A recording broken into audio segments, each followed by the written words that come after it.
8장. 그러므로 이제 그리스도 예수 안에 있는 사람은 정죄를 받지 않습니다. 그것은 그리스도 예수 안에서 생명을 주시는 성령의 법이 죄와 사망의 법에서 여러분을 해방시켰기 때문입니다. 율법이 죄의 본성 때문에 연약하여 할 수 없었던 것을 하나님께서는 죄를 없애기 위해 자신의 아들을 죄 있는 사람의 모양으로 보내심으로써 행하셨습니다. 하나님께서는 죄인들 속에 거하고 있는 죄에 대해 유죄 판결을 내리셨습니다. 이렇게 하여 죄의 본성에 따라 살지 아니하고 성령에 따라 살고 있는 우리에게 율법의 의로운 요구들이 완벽히 이루어졌습니다. 죄의 본성을 따라 사는 사람들은 죄의 본성이 바라는 일을 생각하지만 성령을 따라 사는 사람들은 성령이 바라시는 일을 생각합니다. 죄의 본성에 지배를 받는 사람의 생각은 죽음이지만 성령의 지배를 받는 사람의 생각은 생명과 평강입니다. 죄의 본성이 생각하는 것은 하나님을 거스르는 것입니다.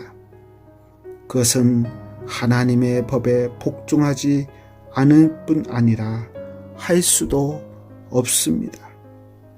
죄의 본성에 지배를 받는 사람은 하나님을 기쁘시게 할 수 없습니다.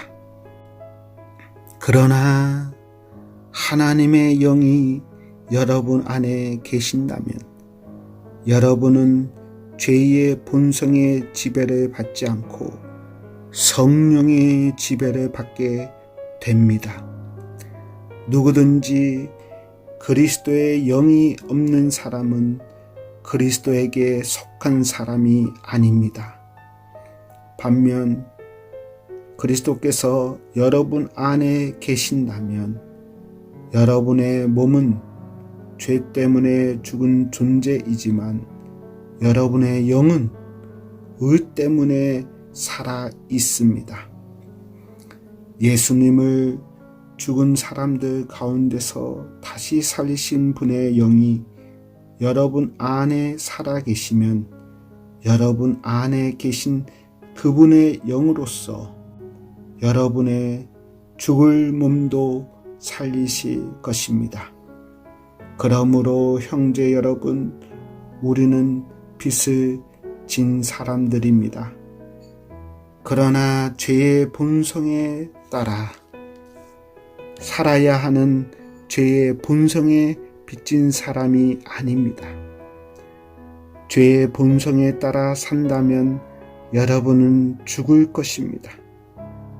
그러나 성령의 도우심을 받아 몸의 악한 일을 죽인다면 여러분은 살 것입니다. 왜냐하면 하나님의 영으로 인도받는 사람들은 누구나 하나님의 자녀이기 때문입니다. 여러분이 받은 성령은 여러분을 다시 두려움에 이르게 하는 노예로 만드는 영이 아니라 여러분을 하나님의 자녀가 되게 하는 영입니다. 그래서 우리는 그 성령을 의지하여 아바, 아버지라고 부를 수 있는 것입니다. 성령께서는 친히 우리의 영과 함께 우리가 하나님의 자녀라는 것을 증언합니다. 자녀라면 또한 상속자이기도 합니다. 우리는 하나님의 상속자이며 또한 그리스도와 공동의 상속자입니다. 그래서 우리는 그리스도께서 누리시는 영광에 참여하기 위해 그분이 겪으신 고난에도 참여하는 것입니다. 나는 현재 우리가 겪은 고난은 장차 우리에게 나타날 영광과 비교하면 아무것도 아니라고 생각합니다. 모든 피조물은 하나님의 자녀들이 나타나기만을 간절히 기다리고 있습니다. 피조물은 허무하게 되었습니다. 그렇게 된 것은 피조물이 원해서가 아니라 그렇게 하신 하나님의 뜻 때문이었습니다. 하지만 소망은 있습니다. 그것은 피조물도 썩어짐의 굴레에서 해방되어 하나님의 자녀가 누리는 영광스러운 자유에 참여하리라는 소망입니다. 우리는 모든 피조물이 이제까지 신음하고 해산의 고통을 겪고 있다는 것을 압니다. 피조물만이 아니라 성령의 첫 열매를 받은 우리들 자신도 속으로 신음하며 우리가 하나님의 자녀가 되는 것과 우리 몸이 구속될 것을 간절히 기다리고 있습니다. 우리는 이러한 소망으로 구원을 받았습니다. 눈에 보이는 소망은 소망이 아닙니다. 보이는 것을 소망하는 사람이 어디 있겠습니까? 따라서 우리가 아직 보지 못한 것을 소망한다면 우리는 그것을 인내함으로 기다려야 합니다. 이처럼 성령께서는 우리의 약함을 도와주십니다. 우리는 무엇을 기도해야 하는지도 모르지만 성령께서는 말로 다 표현할 수 없는 간절함으로 우리를 위해 중보 기도를 하십니다. 사람의 마음을 꿰뚫어 보시는 하나님께서는 성령의 생각이 무엇인지를 아십니다. 그것은 성령께서 하나님의 뜻에 따라 성도들을 위해 중보 기도를 하시기 때문입니다. 우리는 하나님께서 모든 일에 하나님을 사랑하는 사람, 즉 하나님의 목적을 위해 부름을 입은 사람들의 선을 위하여 하신다는 것을 알고 있습니다. 하나님께서는 전부터 아셨던 사람들을 그분의 아들과 동일한 형상을 갖도록 미리 정하시고 하나님의 아들을 많은 형제들 중에서 맏아들이 되게 하셨습니다. 하나님께서는 미리 정하신 사람들을 부르셨고 부르신 사람들을 의롭다고 하셨고 의롭다고 하신 사람들을 영화롭게 하셨습니다. 이 점에 대해 우리가 무엇이라고 말할 수 있겠습니까? 하나님께서 우리 편이시라면 누가 우리를 대적하겠습니까? 자기 아들까지도 아끼지 않고 우리 모두를 위해 내어주신 분께서 그 아들과 함께 우리에게 모든 것을 은혜로 주지 않으시겠습니까? 하나님께서 택하신 사람들을 누가 고소할 수 있겠습니까?